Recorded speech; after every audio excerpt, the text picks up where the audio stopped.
നീ പോയിട്ട് പെട്ടെന്ന് ഇങ്ങോട്ട് പോകുന്നത് എന്താ? ഇത് എന്റെ വീടാ. ഇവിടേക്ക് ഞാൻ തോന്നുമ്പോ വരും, തോന്നുമ്പോ പോവും. അതിനെ ആരും ചോദ്യം ചെയ്യേണ്ട കാര്യമില്ലെന്ന് ഞാൻ പലവട്ടം പറഞ്ഞതാ. എടാ, സത്യത്തിൽ നിനക്ക് എന്താ കണ്ണാ പറ്റിയത്? 7-ാം മാസം ഞങ്ങളെയൊക്കെ നോക്കുകുത്തികളാക്കിക്കൊണ്ട് ഗംഭീരമായിട്ട് നടത്തി. അതിനുശേഷം പക്ഷേ നിന്റെ മുഖത്തൊരു തെളിച്ചം കണ്ടിട്ടില്ലല്ലോ. കറുത്ത വാവ് കഴിഞ്ഞിട്ടല്ലേ ഉള്ളൂ, ഇനി വെളുത്ത വാവ് വരണം മുഖം തെളിയണമെങ്കിൽ. എന്റെ മുഖത്ത് തെളിച്ചില്ല നമ്മ കണ്ടുപിടിച്ചു. ഇവന്റെ ഭാര്യയുടെ മുഖത്ത് ഇപ്പൊ തെളിച്ചുണ്ടോ?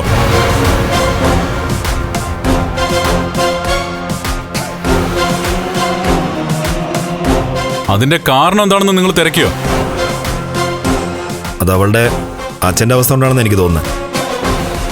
എടാ, അവളുടെ അച്ഛന്റെ ദേഹത്ത് വിശ്വേട്ടനാ കണ്ണാ കേറിയിരിക്കുന്നേ.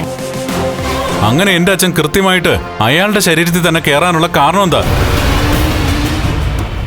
നമ്മളുടെയൊക്കെ അറിവിൽ അച്ഛനും അയാളും തമ്മിൽ മുൻകാല ബന്ധമൊന്നുമില്ല, പരിചയവുമില്ല.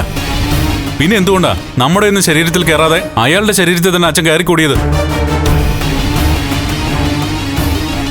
എന്തായാലും എന്റെ അച്ഛൻ വളരെ പോസിറ്റീവാ, നന്മ ഒരുപാടുള്ള കൂട്ടത്തിലാ. അങ്ങനെയുള്ള അച്ഛന്റെ ആത്മാവ് ഒരു ശരീരത്തിൽ കയറണമെന്ന് ആഗ്രഹിച്ച് നടക്കുകയാണെന്നുണ്ടെങ്കിൽ അതിന് അയാളുടെ ശരീരം തിരഞ്ഞെടുക്കേണ്ട കാര്യമില്ലായിരുന്നു. ഇത്തരം സംശയങ്ങൾ എനിക്കുണ്ട്. അങ്ങനെ സംശയം ഉണ്ടെങ്കിൽ ചോദിക്കടാ നിന്റെ പെണ്ണിനോട്. അവക്കറിയാവുന്ന സത്യങ്ങൾ അവള് പറയട്ടെ.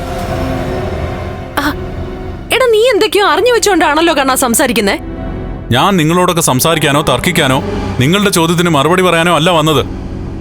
ഒന്ന് പ്രാർത്ഥിക്കാനാ, മനസ്സറിഞ്ഞ് പ്രാർത്ഥിക്കാൻ.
എടാ, അവന്റെ സംസാരത്തിൽ എന്തൊക്കെയോ കുഴപ്പങ്ങളുണ്ടല്ലോ.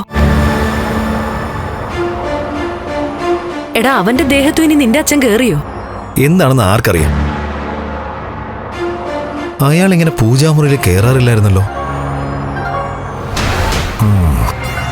എന്തോ സംഘർഷം ഉണ്ടമ്മേ, അതുറപ്പാ.